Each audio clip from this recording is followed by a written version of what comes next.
start off the process, we did a program analysis of the existing library. Penny Hummel generally led this process, and through she engaged the library facilities and community by leading focus groups with library staff, friends of library, seniors in the community, and I believe some board members as well. Lance Murdy also led an IT-focused discovery session. We had a couple community meetings. The library had a community-wide survey where they had boards and materials set up in the lobby for the community to respond to over the course of a period of time. And then Penny also conducted several interviews with Sweet Home residents. And we took all that information and kind of aggregated it, and it's in this report that you have in front of you as well. We also looked at the circulation data and usage statistics of the library operations. We did an assessment of the demographic and footprint of the community. And we use this to create a program or a potential program and kind of assess the size against the needs. Out of the community, basically what we found was that the library is well used and engaged by the community, and it provides critical services beyond just Sweet Home, as it is the easternmost library for quite a while. And so not only does the library currently serve patrons and residents of Sweet Home, but also people that live outside of that footprint. It is heavily used for education, job services, as a technological link for a lot of people as well. Operationally, the library is doing a very good job of running a very lean operation. They have high circulation rates and rotation, and the staff has been very proactive in weeding out unused materials. That said, the library has largely outgrown its space. Shelving is full, and typically we want to see 20 to 25% of shelving unused for rotational new materials. Technology is largely at capacity. Seating, like general seating in the space, is below recommended standards. One of the major elements missing from the current library is the ability to hold events. The library does hold numerous events that are very well attended. However, the building was not designed for these events, so often when they're held, they're very disruptive and can displace other patrons of the library. Large events, if they get large enough, oftentimes have to be held elsewhere. The front desk in and of itself is serving too many functions in its current layout. It is the drop-off, it is the entry secure point. It lacks some necessary sight lines that you would like to see in the library. And another major area where it's underperforming is there's lack of areas dedicated for patrons under the age of 18. The storytime area is used, but it's too small to accommodate the people that attend it. The area for school-age patrons is basically shelving only, with no dedicated technology or seating. And the teen area is small and is often taken over by those activities that we spoke about earlier.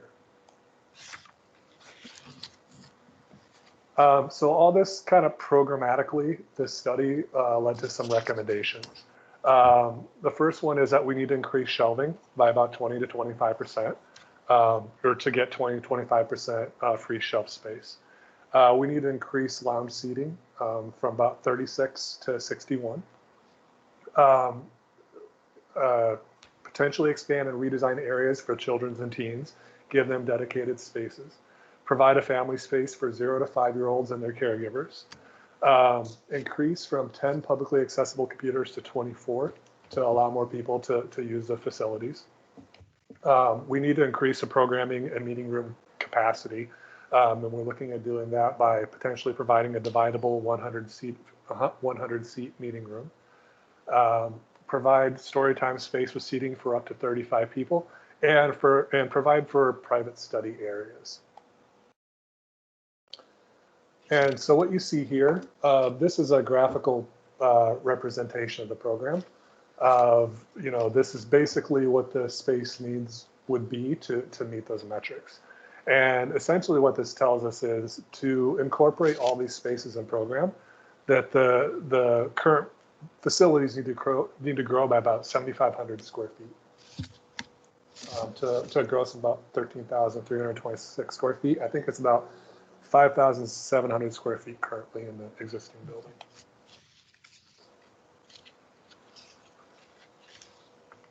A portion of this, as we said, was looking at IT as well. And so, again, the library is functioning at a very high level and doing a lot with what they have. They have adequate facilities, but they're very taxed. There was some responses, about the usage and documented usage, but that could not capture the amount of people that are using the Wi-Fi facilities on their own devices. And so it's probably likely under-supporting. There's been requests from the library staff to increase the support for people using their own devices, increase printing and that type of thing. And again, providing dedicated technology for younger patrons is one of the gaps we're looking at and trying to fill. This is again, a breakdown of that assessment. And so after we looked at the library program, we started looking at the existing building facilities. And so what we're looking at is the existing library is, I think it's 52 years old and about 5,700 square feet. And so we did an assessment with ourselves and our consultants on the existing building, how is it operating, where is it lacking seismically, structurally, accessible wise, and looking at opportunities to increase that footprint and, another 7,500 square feet, and essentially a little bit over double in size. And so what we found out when looking at the building, obviously it needs to increase by 7,500 square feet, so it is too small to fit the program. And looking at the site and opportunities to do that, the existing site is very limiting. There's really nowhere to grow out. And so if the site or if the building were to increase in size, it would have to go up. The problem with going vertically, there's numerous ones, but programmatically, the library doesn't have the staff to serve 2 floors currently. Going to another floor would require another full-time staff member, typically, to be able to keep eyes and security on both floors. So operationally, that's not really in the cards. The building itself is really charming. I love the building, but it is lacking in some operational public facility things that you'd like to see. Obviously, it's an older building. It has an inefficient energy envelope. There are obstacles to accessibility as well. The library's done a pretty good job over the years of trying to address that, but as far as ADA goes, it's lacking in some areas. Structurally, it is a non-reinforced or under-reinforced construction, making it a seismic hazard currently. And we look at opportunities to upgrade it. It'd be very expensive to upgrade the existing facility as is. And if we were to build on top of it, that portion would need to be an entirely different structure.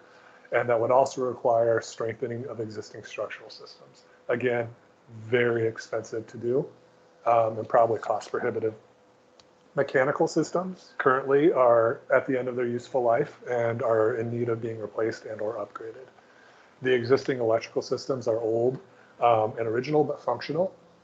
There's a couple code issues with existing clearances, but overall it's operational. But if the building were to be expanded, we'd have to look at capacity, and a lot of it would probably have to be upgraded and or replaced.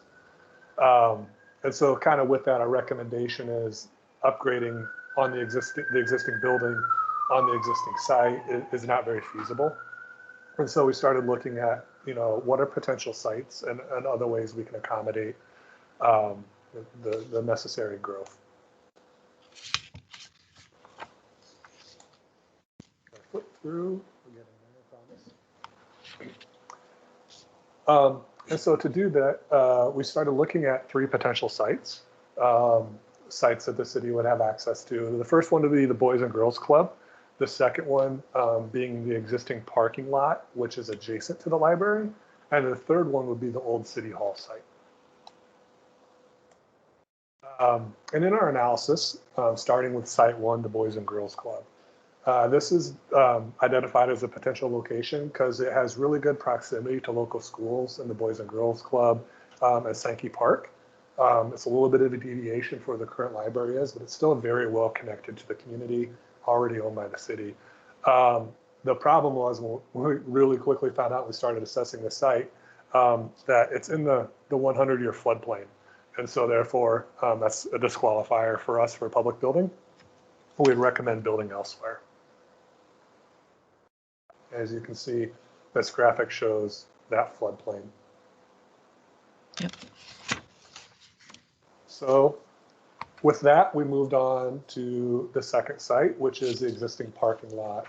And so for an adjacency diagram, this is the existing library you can see here. And here's the existing parking lot. And so again, we're looking at what if we were to build here, a new library facility. And this is kind of what you see for the footprint of this would be the library on that site. And to do this would require a couple things that are problematic. The first one is there's not adequate parking on site, and it's not incredibly accessible. And so it would require a variance, very likely with the city and building code to accomplish this. And it would also require providing a parking lot on the current city hall site. And so there are some advantages to this, but it wasn't the strongest contender. This is basically programmatically how it would lay out on the site. And it would allow a couple of functions that the library doesn't currently have. It would allow for public service and meeting rooms to happen at a pretty visible active corner. And it would allow kind of a secure separation from the rest of the library. So this would be able to be used after hours potentially for community functions above and beyond what the library would be doing on a daily basis. So again, the pros are active uses are on an active street corner. It allows that division of space for after hours. And it fits the entire program on one level, which is critical again, because we can't really operationally do this on 2 floors. It would require a variance for parking with the city. It will require a cost to demolish the existing city hall and put a parking lot there. And I think that kind of the team decided it probably isn't a really great use of public funds to demolish a parking lot, build a building, demolish a building, and build a parking lot. So again, that's not the recommended approach. And the third site we thought had the most potential is the existing it's the old city hall site, which again, this is the existing library, this is the existing parking lot, and this is the old city hall. And so if we were to utilize this site, it solves quite a few of the problems we're having on the old design. The first one being we can keep the existing parking stalls. We still don't meet the parking required on site, but we can start looking at trying to share them and maybe get a variance of the building code. We can get this building all on one level instead of splitting it between 2 floors. Programmatically, similar benefits. We could have a secure line for public meeting rooms and public services that can vary from normal library operating hours and make it a real public amenity. If it's on the site better, you have very visible active uses. Parking and delivery could happen on site, which would be a huge programmatic benefit for the library. Drive-by drop-offs and that type of thing. It fits everything on one level again. It utilizes a site that's currently built, and there would be less limits on glazing. One of the things I didn't mention over here was there'd be some limits on glazing with that adjacent property that we wouldn't have here. So it would be a nicer, probably more energy efficient daylit design. Again, we would probably have to have a variance for parking. We will be able to maintain the existing parking lot, which would be a benefit. It does have proximity to the fire station, which there's some concerns about the acoustics when the fire alarms are going off and the engines are going out. There's a little bit of concern with staff around that. But overall, this was the preferred option, I think, for the team. And with the options currently on the table, the recommended approach would be to utilize this site for the design. And with that, we took the site and just ran it through kind of cost estimates. looking at direct construction costs, project costs, potential escalation, and that type of thing to come up with an estimated budget based on 2020.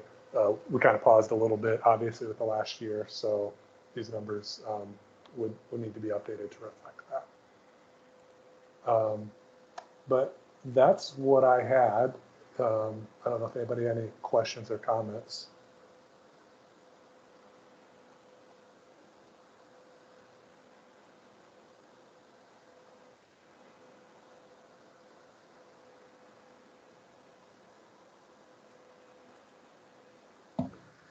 Okay, I had a question about whether the committee had looked at purchasing additional property from the evangelical church, because it looks to me like you would be able to go out several hundred feet from the back of the current library over to the church. And would that be enough property to go ahead and continue building on the one level?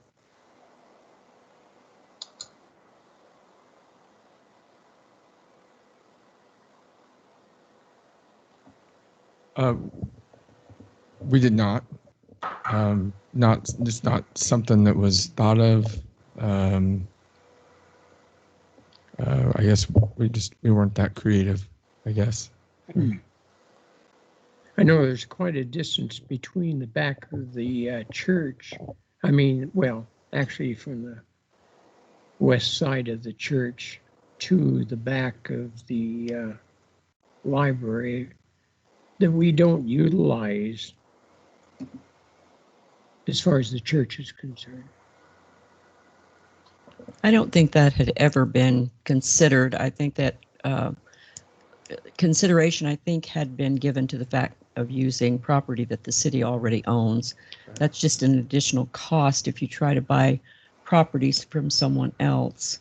But that's the first, I don't think anybody ever thought about that. No, I hadn't, and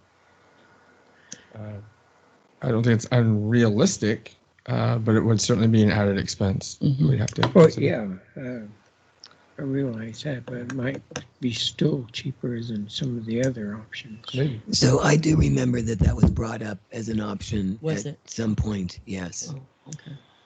I didn't remember ever hearing that. Yeah. I have a couple of questions on the cons on this City Hall, the old City Hall, about requiring a variance for parking. That's in an R1 zone, I believe, and there are actually, unless there is a requirement for public facilities, I don't believe that there are any parking requirements in that zone, if I remember correctly, unless that's changed. I believe there are some parking requirements. I believe we now require new construction to have off-street parking. Oh, they've changed that then. Yeah. Okay. However, we already have a conditional use permit Yeah. in order to have City Hall there Mm-hmm. for government purposes. I think the variance, Joseph, correct me if I'm wrong, would simply be to count. For the number, Right. Of parking places. Right. It would be Okay. to allow us to utilize the spaces across the street in our count. Okay. The other thing is proximity to the fire station. I don't think that that's really an issue because they're already pretty close to the fire station, and so I wouldn't think that's a real big I concern. think a member of the public just brought up the concern of the Yeah. sirens going by all the time. Yeah. So Well, they do. I hear them up on 28th, Yeah. so I don't know how you get away from them. Okay, I always thought the old City Hall was a good place, but I don't know. Yeah, I want to note really quickly. I think that the other thing to consider on that site is it does border the property. Looking at that site line, and we'd have to negotiate how that works because right now I think it's across two properties that probably have to be adjusted as well. Not something that's infeasible, but to get that drive aisle in the back might have to be addressed. Probably more of a time issue than anything. Yeah. Correct. It's not a big deal. Mm-mm.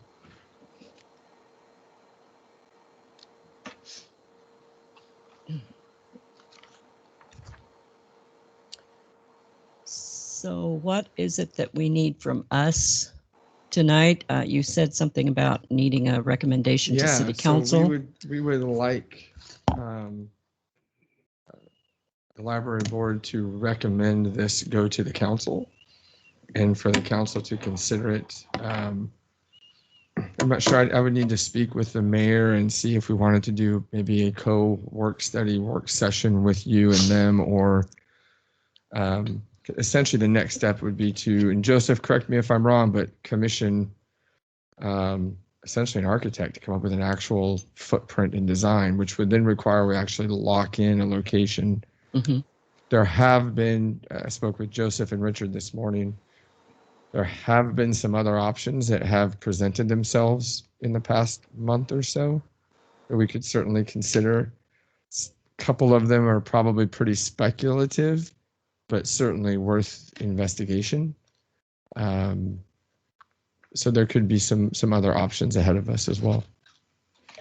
That was the question that I had, was does the city have other properties that are potentially viable for this? I would say yes and no. So we have some property. However, the conceptual design we have for it was done prior to any consideration of a new building. Doesn't mean that design couldn't be changed and that it wouldn't be welcomed there. So off the top of my head, I would say yes, there is one city-owned location that we didn't consider because honestly didn't. A year ago, we weren't in a place to do that. But there's a couple other sites that at least one other site that a property owner has expressed a willingness to work with the city because it would be mutually advantageous. So we would need to, I think we would definitely want to explore that site as well. I guess my only concern about that is we've already spent money and time with this. We have to eventually get to a spot where this is the drop dead and absolutely area of yes. where we are want to put the library. Right. So how far out do we want to carry this? Because I mean, we could have somebody coming up in 6 months and saying, hey, I've got a piece of property. Right. I'll give to the city, but you have to have a line drawn somewhere with building. Right. Otherwise, especially given the cost of material at this time and the availability of getting material at this time, you've got to finally make a decision. Right. So, and that's just a question. That's just putting that out there. Is that how far out do you want to do this? The firm that we have hired have already done this assessment, which I know was not cheap. So how far out do we want to do this? Do we want to look at 3 more properties and start this whole process again? Is my question. So I would say the next step would nail down the location within the next, because you would have to have a conceptual design that is pretty realistic. And again, Joseph, correct me if I'm wrong, but the next step would have conceptuals where you would then be looking to take those to literally be engineered and have something in hand that's buildable. Yeah.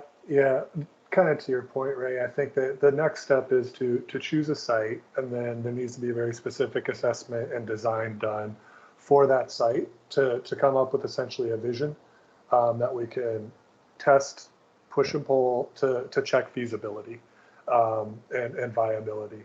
But I agree, it needs to kind of get to that next level. This first level was, hey, here's an assessment, and this is kind of what we think is what's needed, and here's our suggestion, and then applying that to a more real world situation that could be a little more solidified. to make plans and decisions on how to move forward with it. So in that regard too, and this is information that's a year old now, I do recall some talk about possibilities for the old city hall that were not about the library. And so, now we're a year into the future, but it's now. And I'm just bringing that up as I don't know where the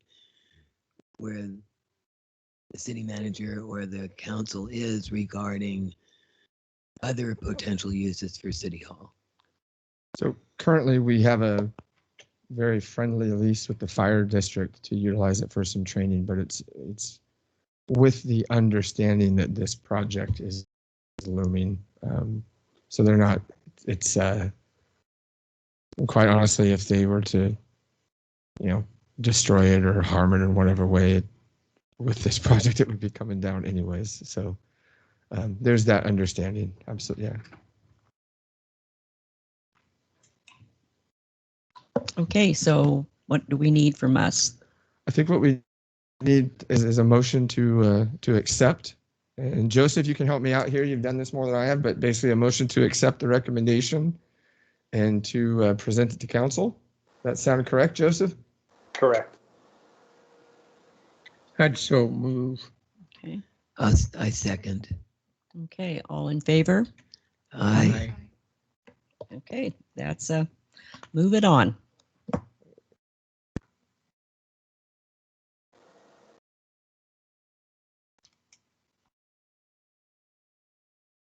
Okay, are we moving on or? We are ready now. Yep, sorry, taking notes. Okay, that's okay. So, yep, we have, financial reports next. mm-hmm. I'm going to let Brandon kind of walk you through. It's in your packet. Do you need a packet? Okay.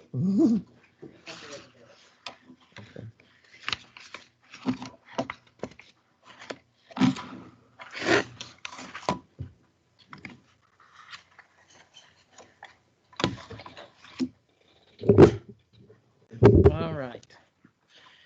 So what's before you is information through the month of April, or period 10 in our books.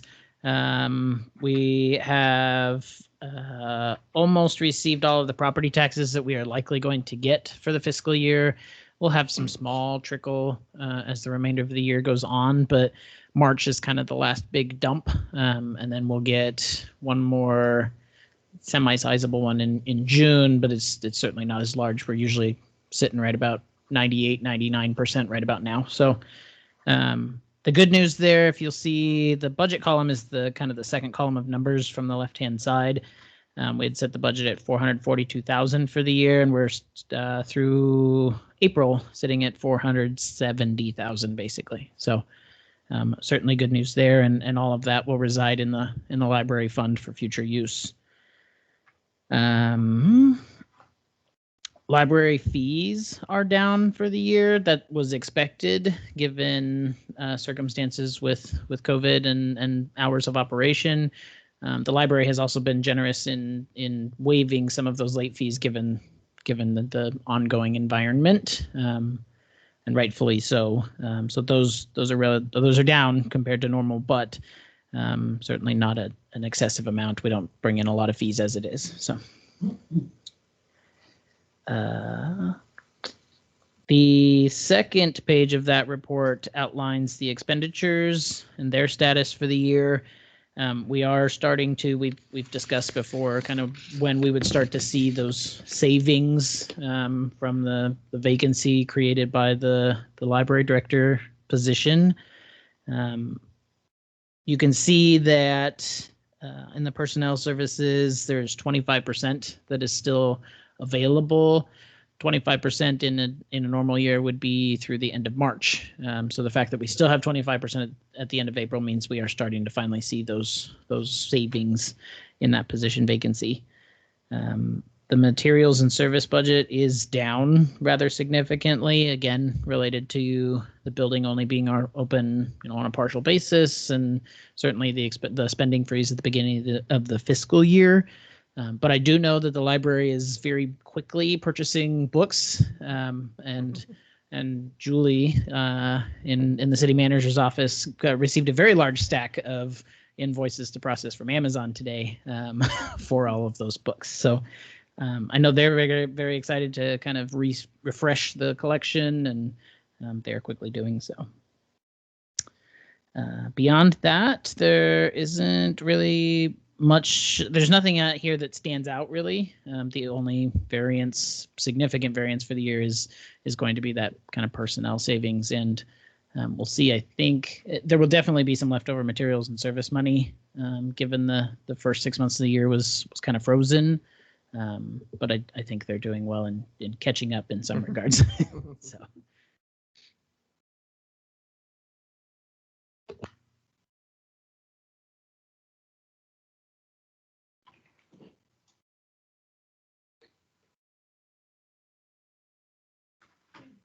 I'll also inform you that it would appear the bequest, library bequest, is there has been an offer. I believe it's been accepted. And so we should start to, at some point in time, that property sale will close. And we should see a chunk of money come our way. Don't know exactly what that's going to settle out at yet. But it'd be a fairly sizable chunk. So it was supposed to be around $1 million, isn't it? Yeah, I'm trying to remember how many. I remember what they settled on. The offer was a cost per square foot of a lot of acres. Yeah. Yeah. I don't remember exactly how many acres there are, but they basically it came in at what they estimated it should.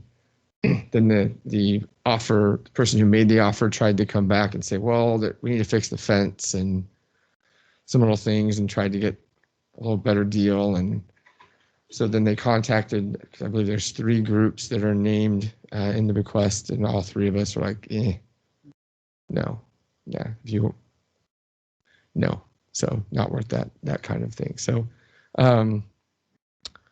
yeah, it looks like we'll garner a little bit of money to help with some kind of expense or project in the near future.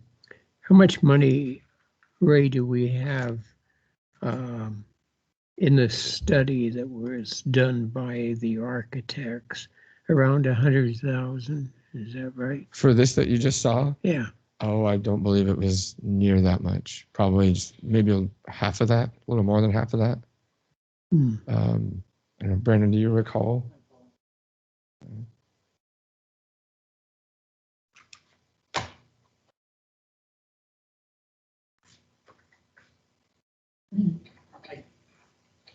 I don't recall, but I can get it for you real quick. Yeah. Just a rough figure is all I was curious. Actually, I have it right here.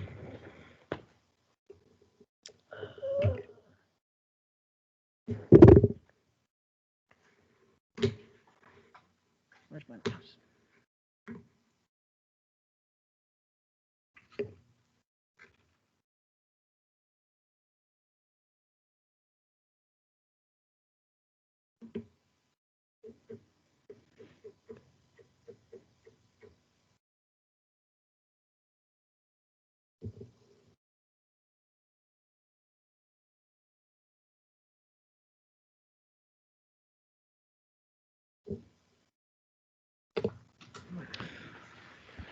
Do you know when we did that? 2018? No. So in 2020, it looks like we spent 48,000 in capital. So about 40,000 in stuff related to that search or that study. And in the prior year, I'm not seeing anything. So 40,000? 50.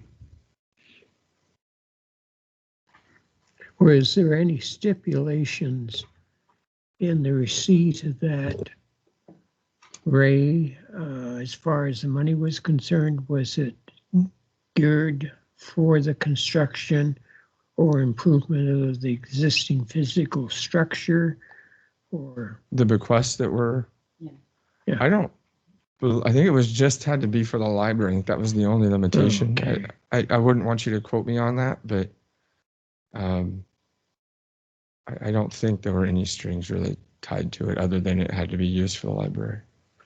I couldn't recall. I don't think anybody has said anything about stipulations or restrictions on it. Well, I hadn't heard any in the past on it, so. Okay. Let's see if there's anything else in there.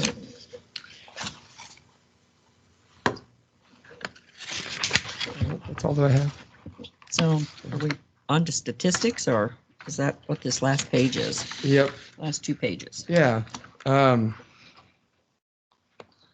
you have 2 sets of statistics. You have the user statistics, which is centered around people. And I've conversed with Albany's. So Albany has an IT person that strictly deals with their library, and he oversees the whole Evergreen system. And there's still things I don't really understand about how come sometimes the numbers don't seem to match up when I would think in different reports they should. And he promises me there's a very valid reason for it, but and they're not off very far. So like just for instance, if you look at the user statistics, which is the smaller number, it has the renewals checkouts at 12,279. But if you go to the next page, it's like 12,567. I can't explain that differential to you. So I wanted to make sure you understood those numbers were different. So if you look at the user statistics, you'll see the big one that I look at is the one that's in gold and outlined in red, which this is the first statistic, which is the total number of checkouts and renewals. And you can see that it's at, as of the end of April, at about 26%. Again, calendar year, not budget year, so different than Brandon's numbers. That should be higher, probably closer to 35%, to be in the 5-year average to get us back into the ballpark of what I would term as normal. You can see we're still lagging behind by a good 10% is a good measurement. But you can see we're ahead of where we were at this point last year. So if you look at that 2020 number, we're already at 40%. So we're almost halfway there. Mm-hmm. So we're doing better than we were last year, but not quite where we were in the previous 5-year average. And if you turn to the next, using those numbers, the 40% of 2020 matches 27% of the 5-year average, so they're still pretty close for the total checkouts there. So, so still better. Kind of slowly starting to see more people maneuver back into the library. And as a result of that, we started scheduling staff more. And again, they're doing planning for the summer reading program. So let's see, there were 2 positions which we reduced their hours. One of them is back up to the 26 to 28 hour a week mark, and the other is back to the 24 to 27 hour a week mark. So again, as the workload increases, we will continue to increase their hours so they can get their work done and try to be good stewards of taxpayer funds. With that, also we'll talk about the librarian. Tomorrow we have our interviews with the library candidates. It's been quite a twist over the past 2 weeks. Initially, I was over the moon. We had 9 phenomenal applicants on paper. We had people with degrees from Cornell. We had a person with a master's degree in library services or library science, and a master's in business administration. We had a couple people who just on paper were great. Of the 9, we trimmed it down to 7 to hold online interviews about 2 weeks ago. Of those 7, 3 dropped out. 2 had other job offers. 1 had a family issue, so they couldn't commit to making a move. That took us down to 4. We interviewed 4 online, again, almost 2 weeks ago now. Of those 4, 2 have dropped out. Again, same, just they've been given different jobs, and so there's a bird in the hand kind of thing. So we'll have 2 finalists tomorrow. What I will tell you is I believe very much in hire slow. So I spoke with the staff yesterday about it, and they agree. We think they're doing fine right at this moment, and they agree they would rather if we don't see what we want in this, then let's go back out, get a different pool, and make sure we find the right person. So That's a good idea. yeah. So we don't want to just bring somebody in to bring a body in. We want the right person. So that's what we'll do. That being said, both of the candidates are very qualified, well-versed in different facets of library operations, and we look forward to meeting them. I just wish we had like 4 to choose from. Or 5 Are they to choose coming from. out to make a physical? They are, yes. Yeah. Okay. Where are they from? One is from Auburn and one is from Georgia. Yeah. They probably won't get enough gas to get out of Georgia. Well, they'll have to store it in their plastic bags. Maybe. Yeah. Yeah. So, yeah. So we'll see what happens tomorrow, and we'll go from there. Eva and Jamie are both sitting on the interview panels, and just for you to understand the process, there will be 2 panels. One panel will be stressing technical skills. So we also have Joy on that panel. We also have the librarian from Lebanon on that panel. I think we have 1 city councilor also in that panel. And those questions will be strictly based to technical skills. The second panel is going to be more based along culture and fit, community, those kinds of things. I will reconcile with both of those panels. We'll have a lunch, so we'll get to see them in public and how they interact with people. They'll go to the library. They will meet the other 2 library staff as well. And then I have a discussion with them.